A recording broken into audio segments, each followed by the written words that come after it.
New details now on a story that was first breaking on Eyewitness News at noon.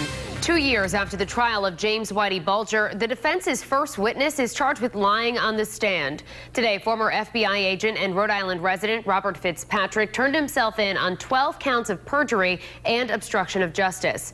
Eyewitness News reporter Steve Nielsen's been scouring through the indictment and our archives all day to find out what exactly Fitzpatrick is accused of lying about. Steve joins us live now with what he's uncovered. Well, Shannon, the relationship between the FBI and Whitey Bulger has always been controversial and murky, and now the man who claims that he tried to stop Whitey from becoming an informant for the FBI is now facing charges himself for that very statement.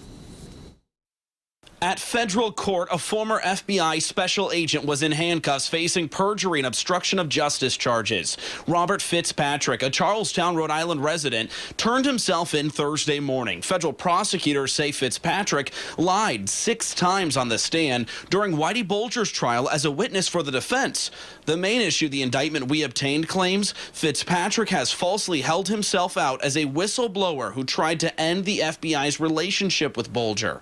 In an interview with Target 12 before he testified in 2013, Fitzpatrick told us Bulger told him he was never an informant.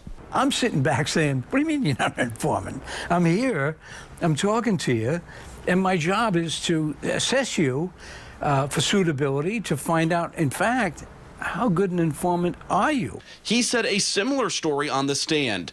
At one point, he even said he wasn't an informant. He said, "I'm not an informant." But federal authorities claim Bulger never said that to Fitzpatrick. Also in his testimony, Fitzpatrick claimed he told his superiors they should stop working with Bulger. "I said, well, I'm going to close him. That means you're going to terminate him as an informant."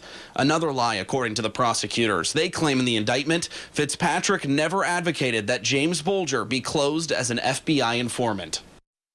Fitzpatrick pleaded not guilty in court today and was released on several conditions, including a $50,000 unsecured bond. And coming up new at 6, we'll reveal more lies that the prosecutors are accusing him of, including why Fitzpatrick says he was demoted to Providence.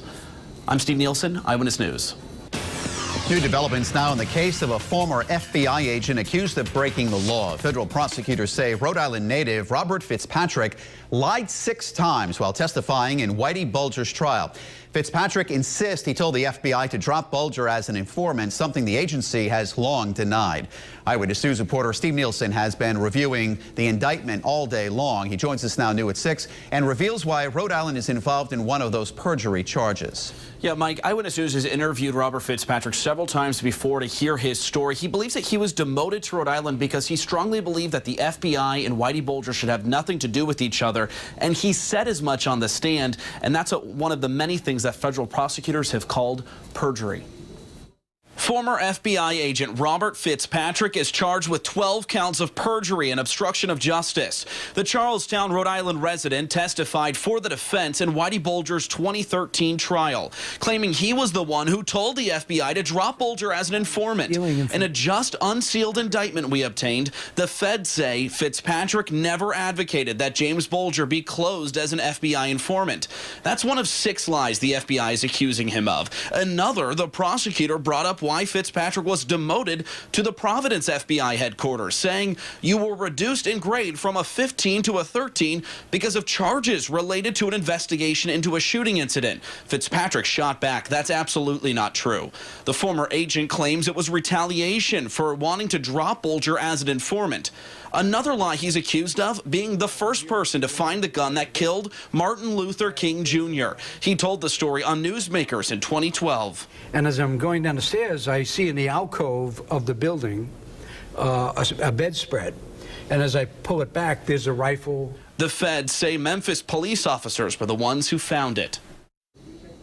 Fitzpatrick pleaded not guilty and was released. He's due back in front of the judge again on June 10th. I'm Steve Nielsen, Eyewitness News.